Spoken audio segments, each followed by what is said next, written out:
Black liberals, consider that it might be time to wake up. Wake up! Consider that it might be time to just walk away. Just walk away, and there will be an end to the horror. It's beginning to look as though you've been trained to react like Pavlov's dogs to white liberals and their cries of racism. My, look at that. Wow. Oh yeah, that's good stuff, isn't it, Sadie? Yes, white liberals' cries of racism. They come up with concepts such as white privilege, as well as new definitions for words like racism, and then you swallow it whole without ever stopping to consider what it is that they're feeding you. Perhaps you should consider that they're in it for the money. Perhaps you should consider that they're in it for your votes. Perhaps you should consider that they're in it in order to virtue signal and give themselves the sense that they've achieved a deeper level of moral consciousness. Perhaps instead of acting as they expect you to when they tell you that racism is your #1 problem, you should instead consider culture.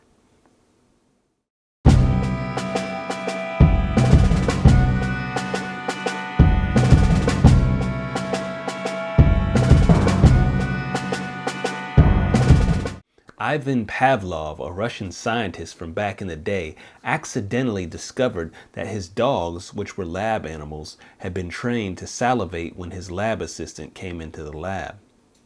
Because it was his lab assistant who fed the dogs, they had come to inadvertently associate the assistant with food. So Pavlov began to measure the amount of salivation each dog would have in response to bringing them food. By training them to associate food with different people, various items, or even sounds, he found that he could elicit the same salivation response even without the food. Today, this technique is called classical conditioning, and it also works for humans. Humans can be trained to associate feelings with words, things, or sounds. Politicians often seem to use classical conditioning today, as well as many other psychological manipulation tactics in order to win over voters. Many of these techniques work extraordinarily well. Repetition is key. Repetition was necessary in order to teach Pavlov's dogs to associate food with the lab assistants and later with the bell that they would ring every time the dogs were served their food. So eventually, they would associate the sound of the bell with feeding time. Likewise, politicians often choose a certain phrase or word that they know they can tie to a feeling. Campaign slogans such as hope or change or even making America great again. And when politicians are able to send a message to their news media cronies, it can often play out in ways that you may not even notice unless someone edits together clips on YouTube.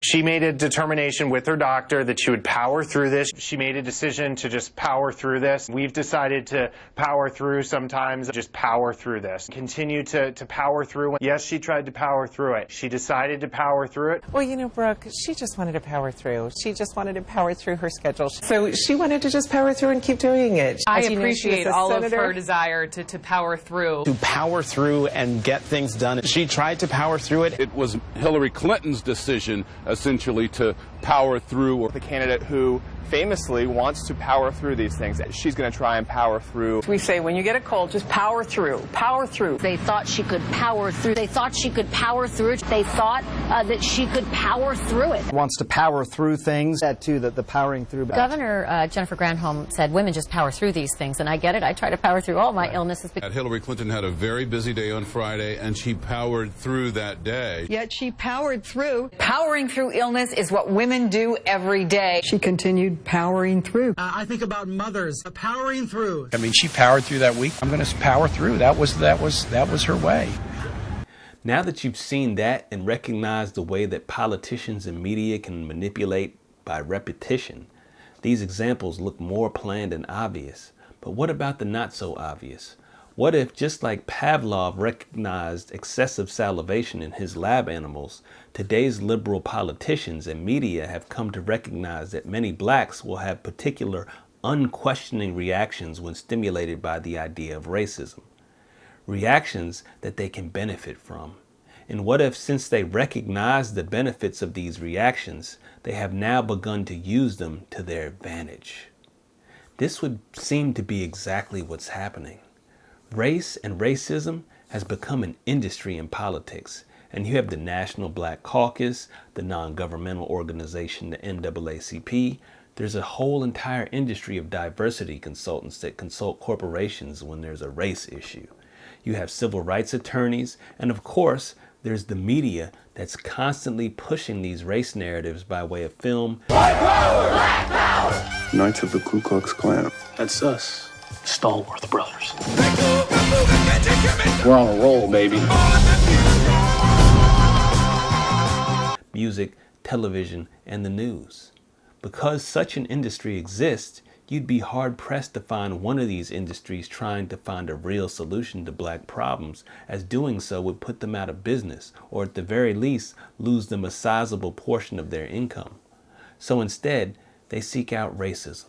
And of course, they find it everywhere. Oh, good Lord, it's everywhere! Many have to in order to survive. The unfortunate part is that many of their claims of racism are not substantiated by much evidence at all, and no one is asking for it either.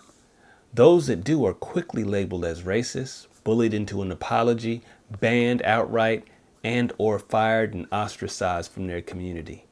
What we're left with is often just statistical disparity used to conclude that racism is a huge problem in America today.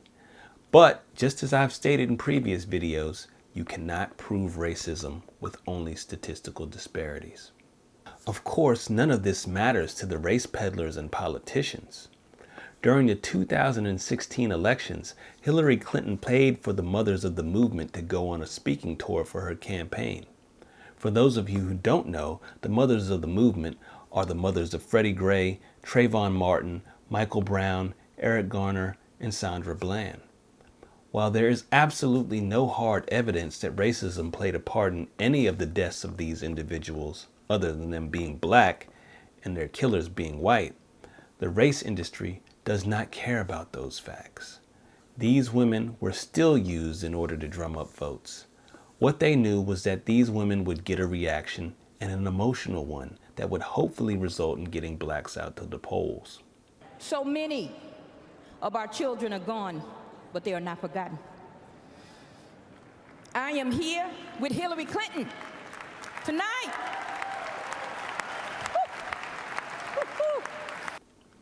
The news media was also well aware of these emotional responses.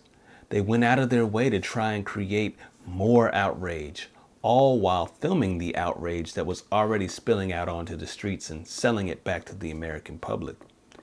CNN's coverage of the Michael Brown shooting was a huge win for them in terms of viewership. News organizations quickly realized that racial police shootings were a huge success in the ratings, especially right before an election.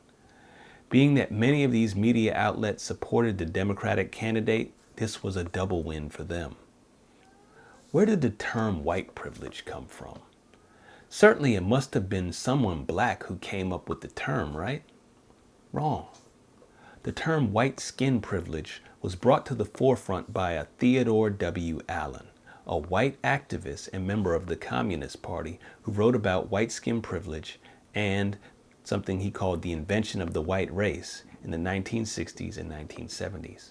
Then later in 1988, a woman by the name of Peggy Macintosh, who's a woman studies scholar at Wellesley, a private women's liberal arts college, wrote a paper called White Privilege and Male Privilege, my personal account of coming to see correspondences through work in women's studies.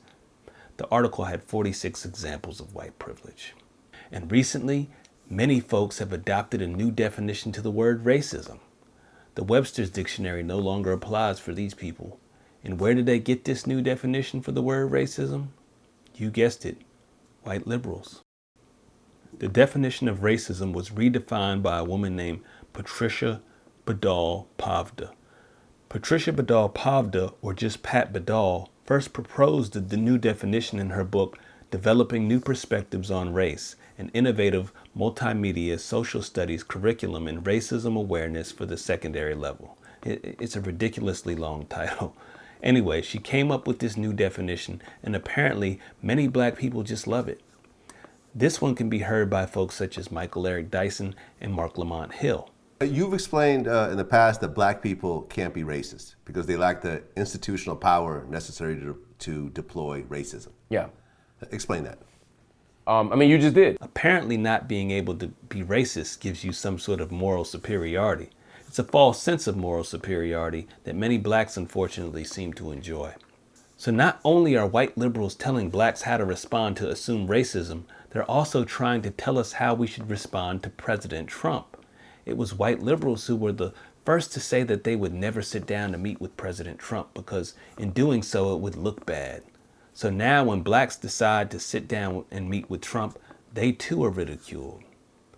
More and more as I study this, it begins to look as though many white liberals are saying to themselves, we're going to point out racism, get blacks worked up, take advantage of the situation, and then do nothing.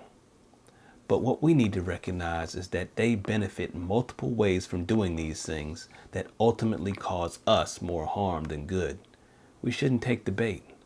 No matter how many times you hear something that's false, it can never be made true simply by repeating it. By buying into these ideas, we only make ourselves look foolish and gullible. Don't let your emotions work to benefit something that's ultimately going to hurt you in the long run. Walk away. I'm Chi Brown for Consider Culture. Please remember to subscribe, share, and comment. And if you enjoyed this video, please consider making a small donation to my Patreon account. You can find a link below in the description. And I'm out. No more Yaza Baza.